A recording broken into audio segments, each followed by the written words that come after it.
हिरन और शिकारी। एक बार की बात है, एक जंगल में एक बहुत प्यारी सी छोटी सी हिरनी रहती थी। वो बहुत चंचल थी, वो एक जगह ज्यादा दिन तक नहीं रहती थी।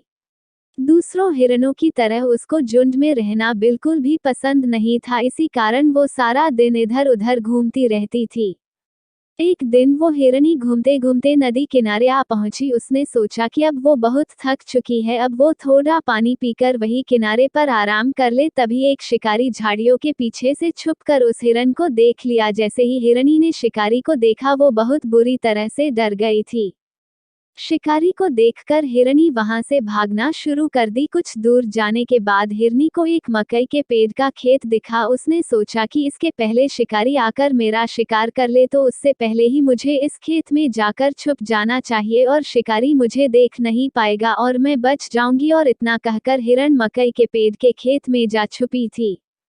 मकई के पेड़ का खेत काफी घना था, जिसके कारण हिरनी वह आराम से जाकर छुपी हुई थी। शिकारी ने उसे बहुत खोजा पर वो नहीं मिली। बहुत देर तक खोजने के बाद हिरनी नहीं मिली तो वो शिकारी बहुत थक चुका था। हिरनी ने सोचा कि अब वो बच जाएगी और अब तक तो शिकारी भी चला गया होगा। हिरनी बड़े आराम से मकई के पत्तों को खाने लगी। खेत में से आवाज सुनकर शिकारी समझ गया कि हिरनी इसी खेत में छुपी हुई है। शिकारी बिना वक्त गवाए हिरनी की तरफ अपना बाण चला दिया और वो बाण सीधा जाकर हिरनी को लगा। हिरनी ने सोचा कि जिसने मुझे शिकारी से छिपने के लिए जगह दी, जिसने मुझे सहारा दिया, उसी को मैं खाने लगी। हिरनी ने कहा, मैंने बहुत मूर्खता का काम किया है। इतना सोचते ही हिरनी तुरंत मर गई।